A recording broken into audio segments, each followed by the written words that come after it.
Vamos a otro tema. Debido a la pandemia, los diagnósticos de cáncer en Chile cayeron a un 30% durante la crisis sanitaria. Muchos temen acercarse a servicios de salud por miedo a contagiarse de COVID-19, lo que según expertos aumentará el número de pacientes con cáncer avanzado y otras patologías. Analizamos este escenario junto a Jorge Jiménez de la Jara, presidente del Foro Nacional del Cáncer, exministro de Salud también. Muchísimas gracias por acompañarnos. Muy buenos días. Muy buenos días a usted. A ver, hemos hablado muchísimas veces aquí en Canal 24 Horas de la necesidad de la detección temprana del cáncer para poder abordarlo, para poder conocerlo también. Y de todas maneras, este punto en particular, en un episodio, más que episodio, en un contexto de pandemia, se hace aún más difícil. ¿Cómo lo ha visto usted y en qué sentido también se puede ir trabajando una problemática que va a ser bien visible, si no es ahora, en los próximos meses? Bueno, como dice usted, la problemática es visible ahora porque han caído en un 60-70% el número de casos registrados en el plan de garantía GES, que es un indicador de la caída en los casos de cáncer notificados. Sí. Normalmente en Chile hay 55 mil casos de cáncer al año, lo cual significa alrededor de 5.000 casos mensuales. Y esta cifra bajaba a 2.000, o sea, hay una caída importante de 3.000 casos que se van acumulando a partir de marzo, abril hasta la fecha. De manera tal de que efectivamente se está acumulando un porcentaje importante de casos no diagnosticados por las razones que se anotan, ya sea de temor o por la cantidad de síntomas que cada persona de alguna manera trata de aclarar con una consulta que por temor no se está realizando. A ver, puede ser una pregunta medio básica, pero para tenerlo súper claro en esta conversación, ¿qué puede significar el retrasar el diagnóstico de un eventual cáncer? Varias cosas. Significa que el cáncer de alguna manera se sigue desarrollando, de alguna manera menos consciente por la persona o temida por la persona, y eso retrasa el diagnóstico y en el momento que se haga el diagnóstico, 3-4 meses más tarde, va a estar en un estado más avanzado. Depende del tipo de cáncer, naturalmente, porque hay algunos cánceres que gritan antes, digamos. Claro, se Una manifiestan leucemia, antes, por digamos. ejemplo, claro, si una leucemia, por ejemplo, se nota antes que un cáncer de colon que puede demorar más sin que dé síntomas, o de síntomas que se pueden confundir, como algún trastorno del flujo intestinal, algún retraso en la cantidad de veces que se va al baño en la semana. En fin, eso puede pasar como un efecto de pandemia. Es muy posible que se confundan el estrés con un diagnóstico eventual o un síntoma eventual de una enfermedad importante como el cáncer. Ujú. Hasta antes de la pandemia, señor Jiménez, no sé si cifras, pero ¿cuál era el contexto de los diagnósticos de cáncer? Estábamos bastante más elevados, uno lo ve por el porcentaje de todas maneras, por el indicador que tiene el auge en ese sentido, pero se notaba de que habíamos dado grandes pasos con respecto a poder detectar precozmente, tempranamente un eventual cáncer.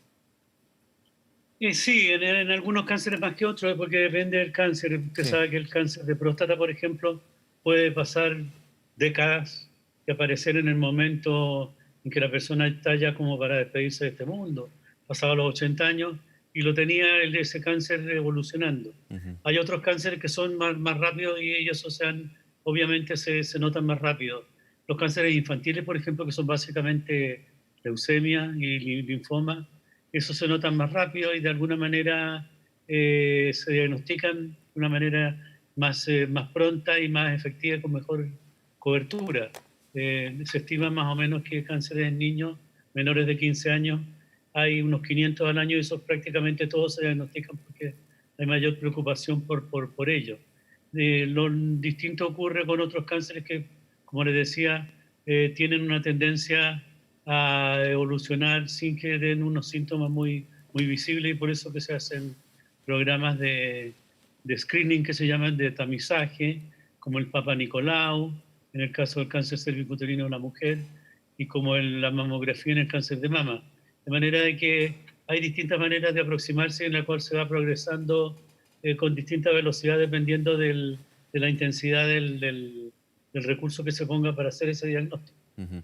Tenemos un problema, Jorge, le pregunto, en el diagnóstico, pero también en los cánceres que ya han sido diagnosticados. Me refiero al control, a la visita al especialista, a la especialista en ese sentido. Hay una situación que se empieza a sumar desde la falta de diagnóstico, porque las personas no están yendo a consultar, pero también el monitoreo de un cáncer. Exacto, ese es el seguimiento, digamos, muchos cánceres que ya estaban diagnosticados en este periodo, digamos, desde el año pasado, que están en proceso de tratamiento, por ejemplo, digamos, ya sea a la espera de una cirugía Sí, o a la espera de una quimioterapia, que se han suspendido, directamente las cirugías se suspendieron prácticamente. así es. Y recordemos que la cirugía es el 70% de la solución de un cáncer, o sea, antes o durante o después, digamos, en el desarrollo de un cáncer, este va a necesitar el 70% necesitan o se benefician de una cirugía.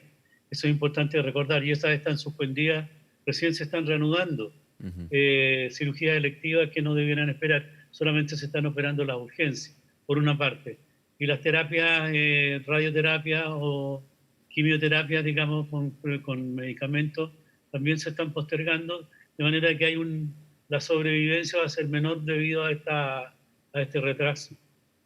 Claro, y también la manera de poder abordar esta avalancha de casos que se van acumulando de alguna manera va a ser súper complejo para la red asistencial, para los especialistas. Claro, cuando se puedan renovar las cirugías, por ejemplo, ya sabemos que hay una lista de espera que es histórica ya a nivel nacional y esta se podría ir abultando justamente, específicamente lo que estamos comentando.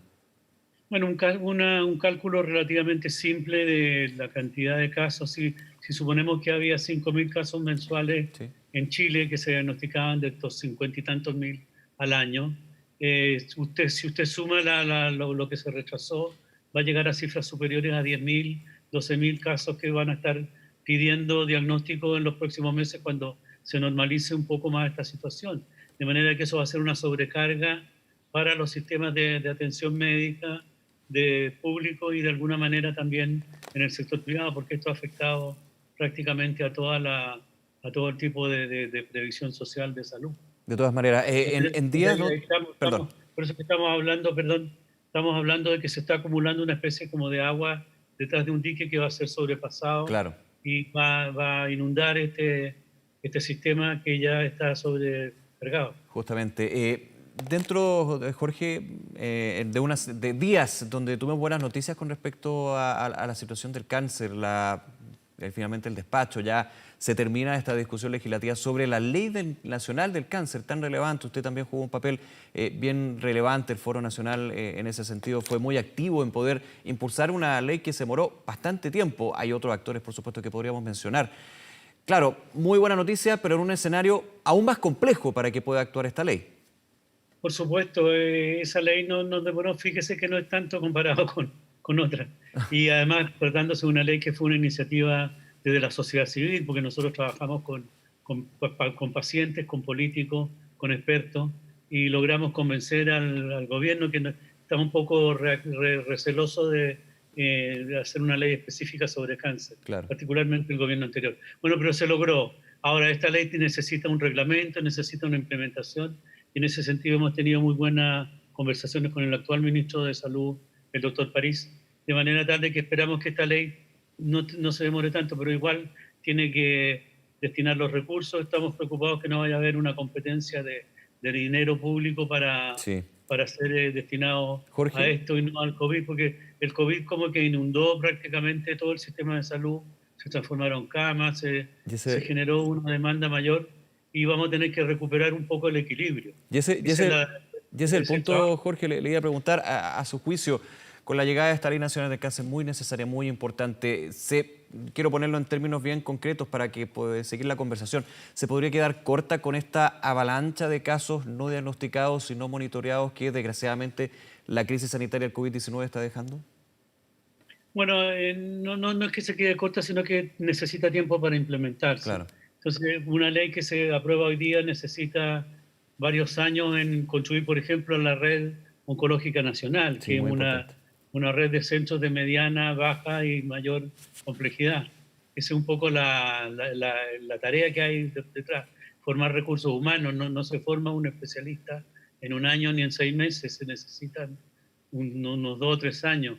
Lo mismo con las enfermeras de práctica avanzada, lo mismo con los proyectos de investigación y lo mismo con el Registro Nacional de Cáncer, que va a ser un registro de notificación obligatoria que va a permitir poder planificar a mayor plazo el trabajo. De manera que esta ley es un comienzo, después de haber sido aprobada en estos 8 años, un comienzo en un trabajo que va a tomar algún periodo. La urgencia va a ser grande, por eso que de alguna manera creo que va a tener que pensarse en un trabajo conjunto con el sector público y privado, en una alianza pública-privada, con los centros privados que tienen algún tipo de capacidad para hacer este tipo de apoyo a la demanda del sector público, que es el 80% de la población. Sí, usted decía que había conversado con el ministro de Salud, Enrique París. Hay plazos que se empiezan a, no sé si a cortar, pero sí a agilizar con respecto a esta Ley Nacional del Cáncer, considerando este contexto que estamos comentando y parte de la entrevista. Bueno, el próximo 12 de agosto tenemos la primera reunión del Consejo Asesor creado por esta ley, en el cual nos vamos a juntar con el ministro y vamos a conversar estas cosas. Ya hemos tenido conversaciones informales.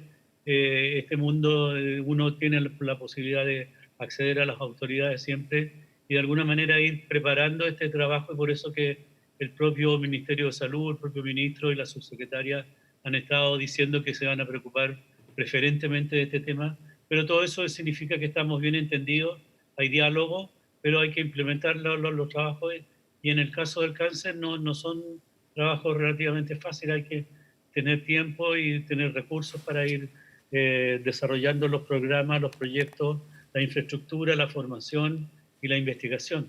Sí. Jorge Jiménez de la Jara, nuevamente muchísimas gracias por esta conversación con Canal 24 Horas. Que tenga buen día.